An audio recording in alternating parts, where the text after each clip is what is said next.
हरे कृष्णा राधे राधे। कर्षति इति कृष्ण, ये सेंटेंस का मीनिंग क्या है? भगवान श्री कृष्ण के नाम कर्षति इति कृष्णा कहा गया है कि भगवान श्री कृष्ण वो भगवान है जो भगवान हर किसी को अट्रैक्ट करते हैं अपनी ओर, जो भगवान को मानते हैं या फिर जो भगवान को हम नहीं मानते फिर भी वो हम भगवान श्री कृष्ण के कैरेक्टर को देख के हम आनंद लेते हैं, हम रस लेते हैं। उनकी कैरेक्टर ही कुछ इस तरीके से है। और भगवान श्री कृष्ण और राम में डिफरेंस ये है कि राम जी हमको सिखाते हैं कि मर्यादा में रहना कैसे, मर्यादा की स्थापना उन्होंने की है। उनका कोई भी एक ऐसा कहानी नहीं है या फिर कोई भी ऐसा टाइम या इवेंट नहीं है जहाँ पे श्री राम ने मर्यादा को तोड़ी हो, और श्री कृष्ण कोई भी ऐसा इवेंट नहीं है जो जिस इवेंट में उन्होंने मर्यादा को रखी। मतलब कोई भी व्यक्ति जो मर्यादा के पथ में चलना चाहता है वो भगवान श्री राम को पूजे, और जो व्यक्ति मर्यादा को तोड़ के मतलब प्रेम से खुशी से जीवन को जीना चाहता है वो भगवान श्री कृष्ण को पूजे।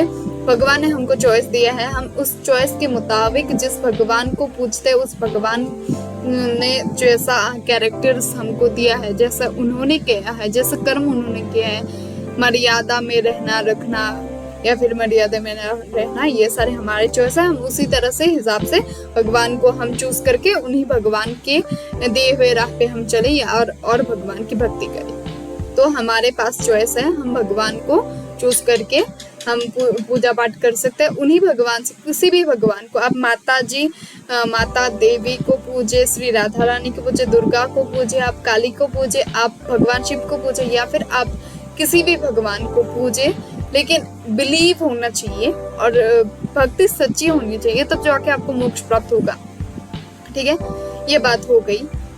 और एक बात हमारे मन में सवाल उठता है कि राधा रानी, हम जब भी किसी से बोलते हैं कि राधे राधे, तो इसका तात्पर्य क्या है? हम भगवान किसी भी भगवान का नाम लेते हैं तो उन भगवान का कुछ महानता होता है। हम राधा रानी का नाम क्यों लेते हैं? श्री कृष्ण का नाम भी तो ले सकते हैं। तो देखिए, ये खुद की एक अलग चॉइस है, कोई राधा रानी का नाम लेते हैं, लेकिन इसमें एक तात्पर्य मतलब एक स्टोरी जुड़ा हुआ है कि भगवान श्री कृष्ण जब द्वारका चले गए थे ब्रज को छोड़ के, तब राधा रानी का नाम लेने के लिए मतलब ब्रज धाम में राजा ने कहे थे कि यहाँ पे जो भी प्रवेश करेगा वो व्यक्ति द्वार में आके राधा राधा बोलना पड़ेगा, क्योंकि यहाँ गोपियाँ श्री कृष्ण से इतना प्रेम करती थी कि जब भी वो श्री कृष्ण का नाम सुनती थी वो बेहोश हो जाती थी। इतनी व्याकुलता थी उनको कि भगवान श्री कृष्ण का नाम सुनना भी उनके लिए बहुत ही हार्डेस्ट हो गया था कि वो नाम जब भी सुनते थे तो भगवान श्री कृष्ण के लिए वो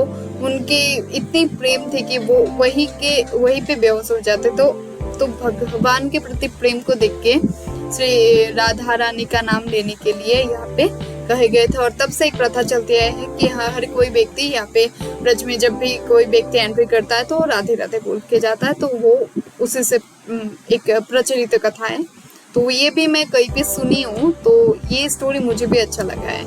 और क्या है ना कि किसी का चॉइस भी हो सकता है। ठीक है, अभी और एक क्वेश्चन ये है कि भगवान श्री कृष्ण और राधा रानी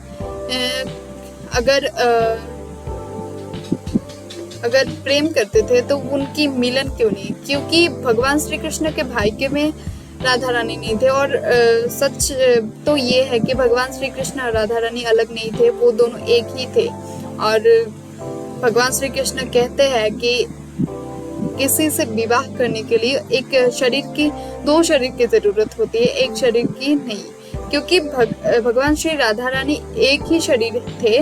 भगवान श्री राधा रानी वो थे जो श्री कृष्ण के प्रेम से वो मतलब श्री कृष्ण के प्रेम उनके हर रोम रोम से बनी हो। मतलब श्री कृष्ण का प्रेम का अगर साक्षात एक रूप, एक शेप निकले तो वो है हमारे श्री राधा रानी। तो श्री राधा रानी और श्री कृष्ण वो थे।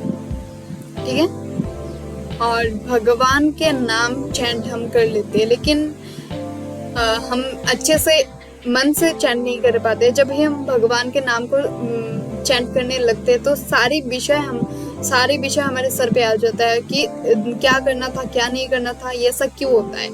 तो इस में घबराने की कोई बात नहीं है। पहले पहले शुरुआत में ऐसा होता है। धीरे धीरे अपने चंचल मन को जब आप स्थिर करके एक पॉइंट में लाएंगे, आप जब भी चैंट कर रहे हो तो पहले तो आप एक जगह में स्थिर होकर बैठिए सुकून से। उसके बाद एक दिया आप सामने जला के रखिए और जब भी आप चैंट करें तो आपकी जो आइज है वो दिया पे फोकस होना चाहिए दिए पे।